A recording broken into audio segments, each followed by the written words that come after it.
Welcome to another episode of All Talk, and I'm here in my E46 Clubsport on the way to JS Auto Works near Newcastle.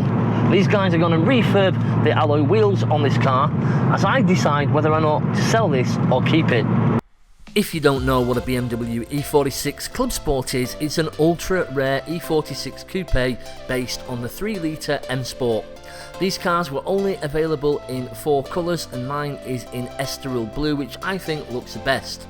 These basically had a different set of quarter splitters on the front and also a set of custom split rim alloys, but these have been changed for an aftermarket wheel and of course this really cool rear spoiler, which I think looks absolutely awesome. But these aftermarket alloys really aren't in the best condition now, and I definitely need to get these refreshed to make this thing look right. And whilst I'm here, I thought I'd also have a look at some golds and coppers and bronzes. Let me know in the comments below if you like either of these two for the Z4 that we talked about in a previous video. And I have to say that the gold on a wheel looks really good. But this black copper is absolute fire. Comment below if you like this one. So that's the Clubsport dropped off here at JS Auto Works, and me and Nick are going to head back down in the 328i because I've got other jobs to do. I've decided to just get these done in a really kind of bright silver, just standard on that car. They're already aftermarket alloys, and yeah, I think it's just going to look good, nice and fresh with those on. I might even change those back to the original alloys if I do decide to sell this car, because again, the value in these is probably in the originality. Back at the unit, I've got my old Z3. I sold this car 2 years ago to a really lovely guy called Ian, and he's kept it in really good condition. It was only on 29,000 miles when I last sold her. But she's now in for a detail, a paint correction, the alloys refurbishing, and possibly a coating. And at the same time, we've got to deal with some issues that are on the bonnet.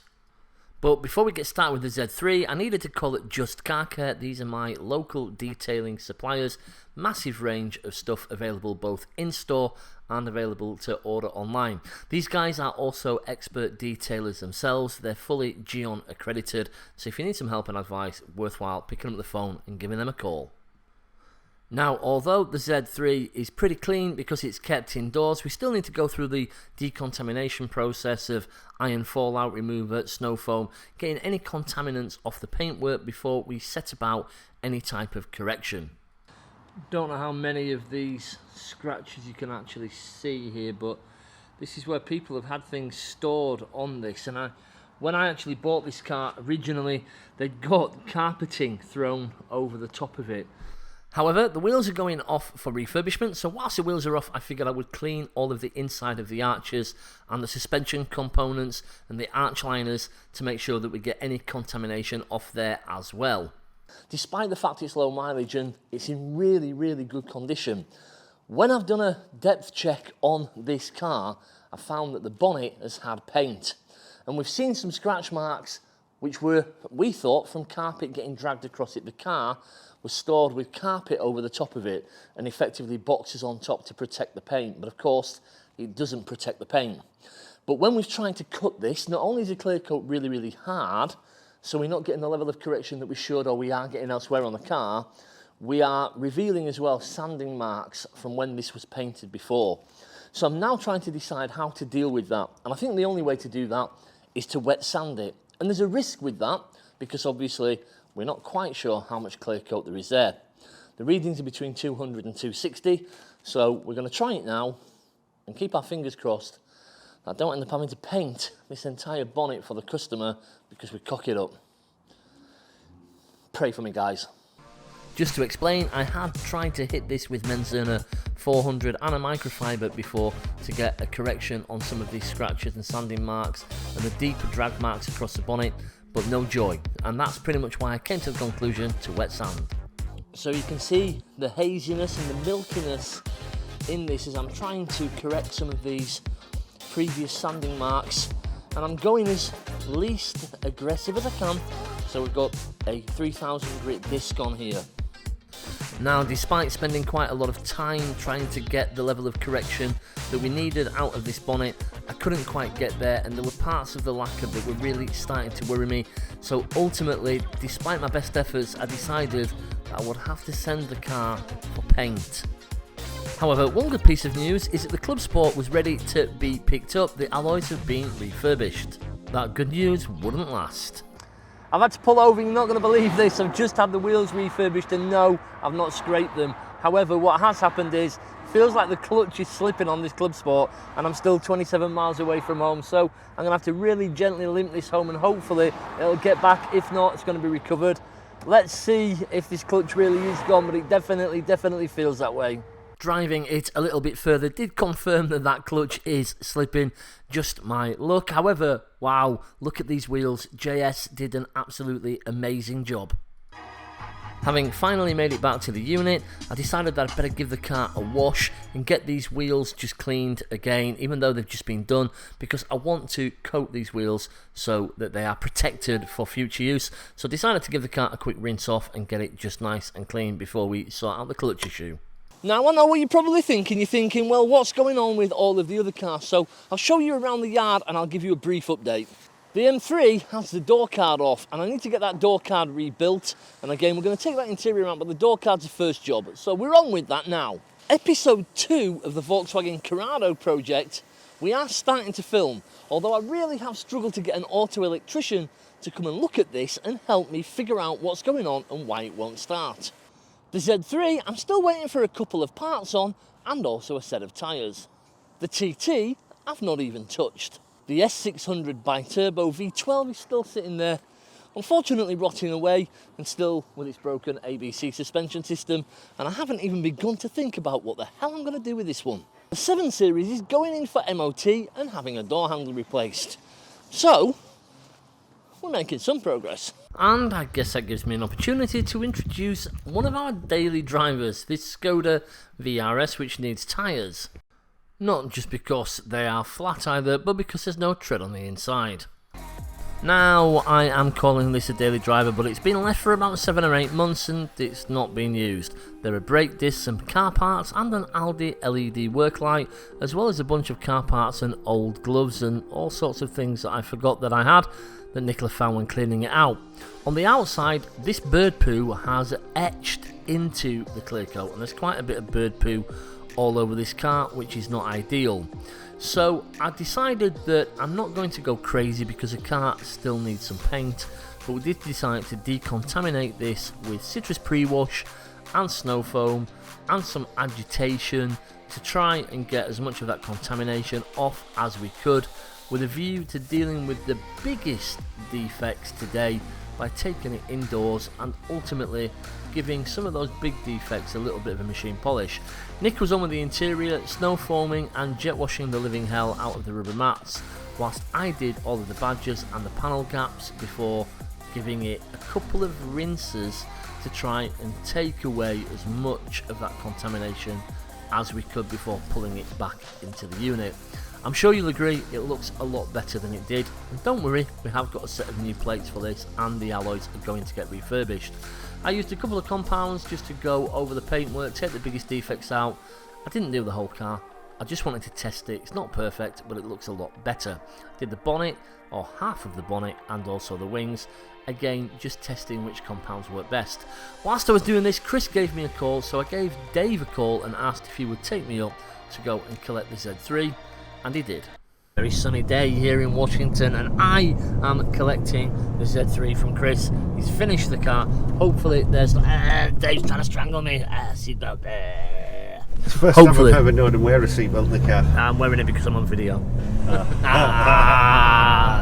So hopefully Chris has got this refined nicely and I don't have much work left to do. Fingers crossed. So let's go and pick it up and take a look.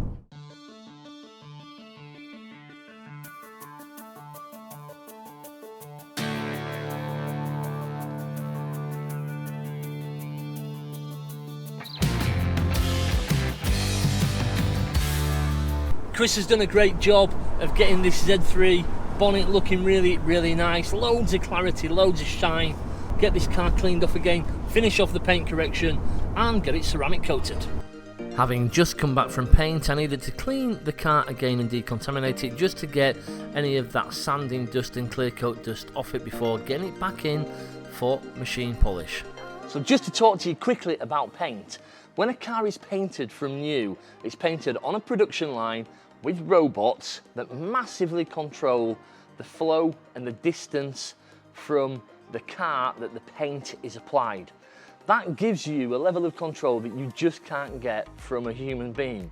When a car is painted in a body shop by hand, then it's one of these cases whereby there will be inconsistencies in the paint. Now, we already know that the bonnet has had paint previously, and that's why we painted it, and I'm correcting this front bumper, and there are still some deep scratches in here. I've gone over it with one pass, and I'm going to go over it again because I think that I can actually get a bit more out of this, and this has definitely been painted previously as well as the bumper. But we've got some marks just down at the bottom and some marks just under the headlight. So let's try and deal with those, and I'm going to give the headlights a quick once over because I'm going to ceramic coat the headlight. So let's carry on. Now, these Z3s have more curves than an Instagram model, so it's a 3-inch polisher with a Lake Country microfiber pad for the cutting, and then refining back with a polishing pad and a softer compound. 3-inch again, although I can step down to a 2 or 1 inch if I need to.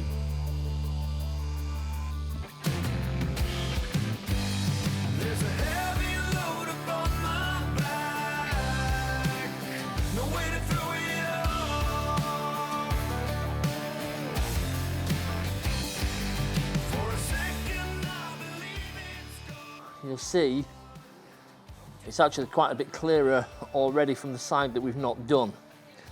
So although it's far from perfect, that's actually quite a big improvement for not really a lot of work. Look at the gear knob, just there.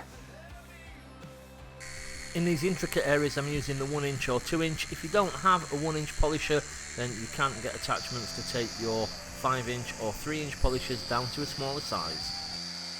So I'm now at the stage where I'm ready to ceramic coat this Z3, and I've wiped the whole car down with a panel wipe to make sure that I've taken away any of the compounds that we've already used, and I'm now ready really to get started with the ceramic coat. As mentioned, I'm using the Carbon Collective molecule. Now that the panel's clean, we should be able to just wipe that on and apply it in a nice smooth fashion using the applicator and watch it flash off, take the excess away, and that should be done panel by panel. So, with no further ado, I'm about to start work. Cue the time lapse. If only I could genuinely work at this speed, I would get so many more Rockbox projects completed.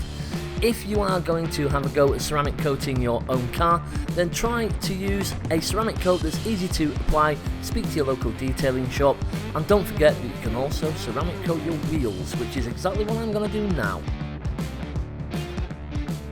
If you have a really simple wheel design, you can use a standard applicator like this.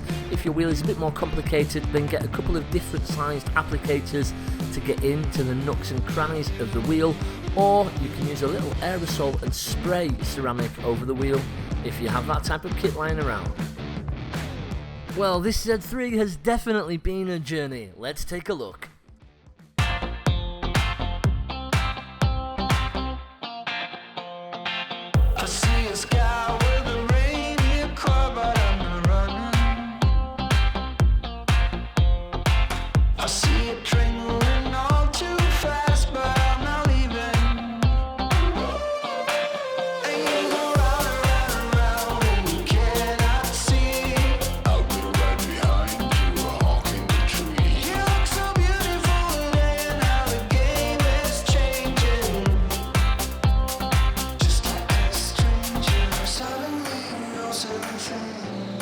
If you've enjoyed anything in this video, give the video a like and don't forget to click subscribe and the bell icon to get updates on all of my latest videos.